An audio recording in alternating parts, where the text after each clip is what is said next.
देखो भाई, एक साथ ये हमारे 3 बच्चे आए हैं सिलेक्टेड, और इनमें से ये दोनों भाई तो वर्किंग भी हैं और इन्होंने फिर से एग्जाम क्वालिफाई किया है। इनकी कहानी सुन के मुझे बड़ा अच्छा लगा। ठीक है भाई, और इसका रिश्ता भी करवाना है भाई। इसके लिए एक सुंदर सुशील बढ़िया सी एक लड़की भी देखनी है भाई। इसकी डिटेल मैं डिस्क्रिप्शन में डाल दूंगा। ठीक है भाई? ओके। चलो सर, एक बात बताओ, आप बताओ बेटा, आपकी कौन सी पोस्ट निकली है? सर मेरी registrar general home ministry. Home ministry है आपकी बेटा? सर मेरा सीजीएल निकला हुआ है, मतलब कि अकाउंटेंट वाला है उसमें, होम अफेयर्स में। सीएचएसएल 2021 वाला भी था, 2022 वाला नहीं, 22 वाला था, 23 वाला है, और एमटीएस अभी वर्किंग में है। ठीक है, और आप बताओ बेटा अपना। अभी बताएंगे। एक तो आवाज जोर से, अब तो नौकरी लगी यार, नौकरी लगता है वैसे भी। पास आ जाओ। बात करता हूँ तो पास आ जा। वंदे मातरम और सिलेक्शन की श्रृंखला में फिर से हमारे पास 3 कैंडिडेट है, और एक भाई तो ऐसे इसने कई एग्जाम निकाले हैं, लेकिन थोड़ा सा फिजिकल में भाई मार खा जाता है। अब इससे बात करेंगे तो एक एक करके बताएंगे इन्होंने कहाँ सिलेक्शन लिया। पहले भाई तू बता, किस चीज में सिलेक्शन हो गया? सर मेरा जोर से। एलडीसी में होम मिनिस्ट्री। एलडीसी में होम मिनिस्ट्री में तो पहले सिलेक्शन, इससे पहले भी कोई दिया था? सर मैंने दिल्ली पुलिस का दिया था, उसमें फिजिकल नहीं अच्छा, दिल्ली पुलिस में फिजिकल नहीं हुआ? सीपीओ का हुआ था, उसमें फिजिकल नहीं हुआ, अच्छा, उसमें भी नहीं हुआ। और सीजल फ्री में 2 मार्क्स से रह गया। फिजिकल में क्या दौड़ नहीं लगी?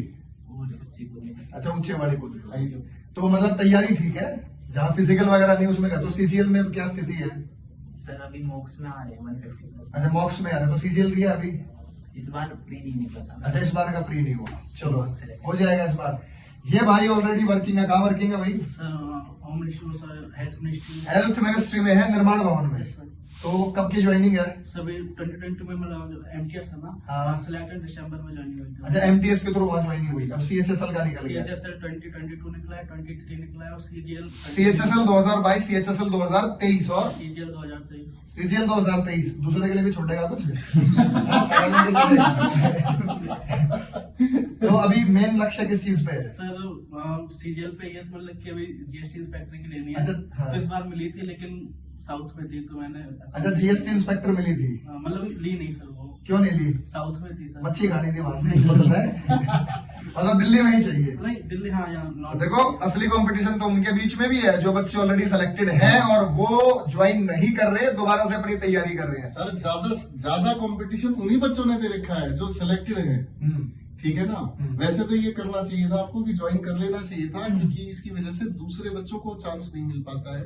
पर कोई बात नहीं, इसके बाद सभी बच्चों से तो ज्वाइन नहीं कर रहा, वो भी वैकेंटी पोस्ट होगी हाँ, इसकी। वैकेंटी वो देखते हैं, कई बार निकाल भी देते हैं ना, अगलों को चांस दे देते, पर वो नोटिफाई नहीं चल करते। भाई, तो बता कहाँ सिलेक्शन लिया? सर मेरा सबसे पहले एसएसजीडी में हुआ था, उसमें अब मैंने जोर से बोल दे, फिजिकली की तरह।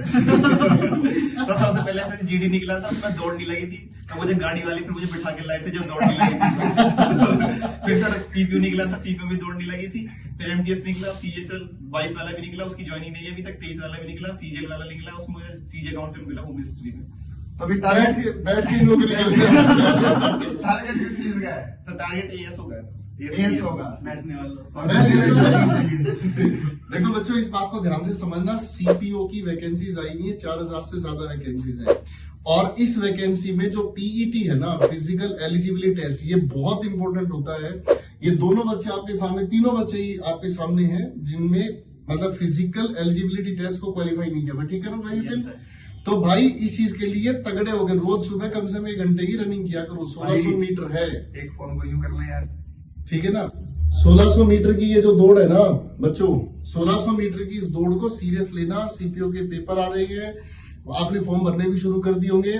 और भाई ध्यान रखना, इस पेट के साथ तो भाई वेटिंग लिस्ट में रहना।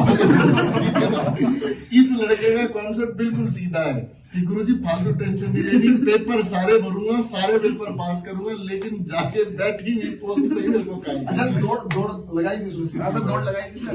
ये बता दे भाई। लगी नहीं थी सर। लगी नहीं? तो मतलब पूरी कर दिया, बीच में ही रह गया? मैं फिर वो गाड़ी बैठा के लाई थी।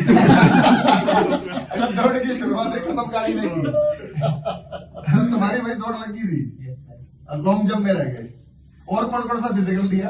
सर जीडी वाला भी दिया था, सीपी वाला दिया था बस। तो जेडी वाले में क्या पोजीशन थी? जीडी वाले में भी ऐसी थी, रुक गया, मतलब 1 किलोमीटर तक भी रुक गया। तू सही है भाई। वैसे तो मैंने फिजिकल वाली जॉब से संन्यास ले लिया।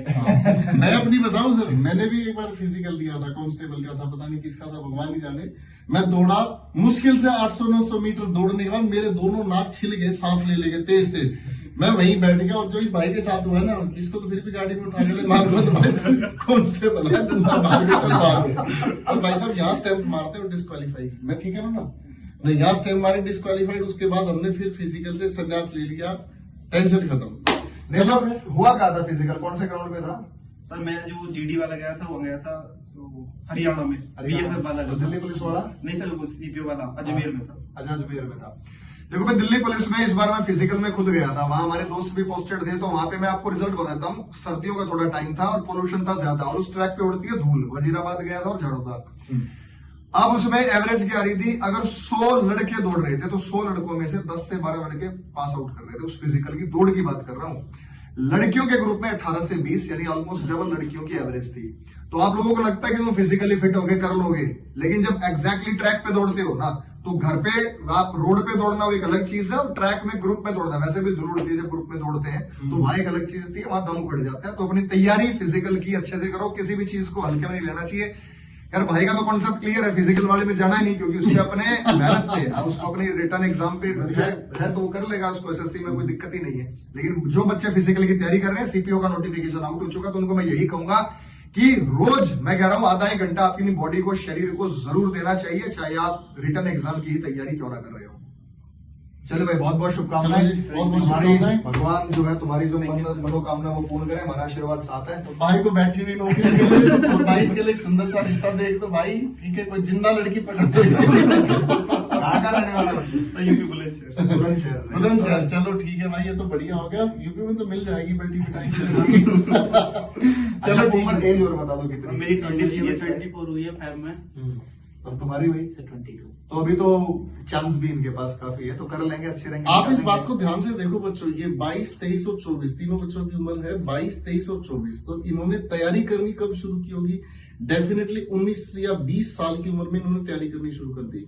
और आज के समय में जो लोग ये कहते हैं ना, सर बहुत ज्यादा बेरोजगारी है, बेरोजगारी होने का कारण ये भी है कि बहुत सारा जो स्टूडेंट है तैयारी करना बहुत लेट शुरू करता है, और जो लेट शुरू करता है ना, उसको फिर परिणाम भी लेट ही मिलते हैं। तो ये बच्चा जो 19-20 साल की उम्र में लग गया ना, ये 22-23 तक अपने आप को स्टेबल कर देता है, अपने आप को एक अच्छी पोस्ट तक पहुंचा देता है। तो जितना जल्दी जागो उतना जल्दी सवेरा मिल जाता है बच्चों को। हमारे भी गोपाल कब होती? 2007 में ज्वाइनिंग हुई। सर मेरी तो 28 साल में लास्ट एज थी बिल्कुल। गोपाल के साथ ही मेरे थे, 2007 में हमने कॉन्ट्रेक्चुअल कहीं ना कहीं ज्वाइन कर लिया, तो उस समय उम्र भी हमारी थोड़ी थी, तो उसी समय कॉन्फिडेंस आ गया था कि जिंदगी में कुछ ना कुछ कर लेंगे। सरकारी नौकरी पे तो रहना नहीं है, लेकिन कुछ ना कुछ अच्छा कर लेंगे।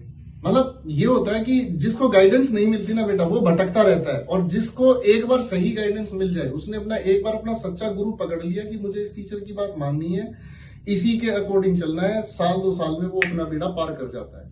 वरना भाई देर आए दुरुस्त आए, ये बहुत पहले कहा जाता था, अब तो जो देर से आ रहा है ना भाई, वो अपने घर बैठा हुआ है। सच बात यही है, ठीक है ना भाई?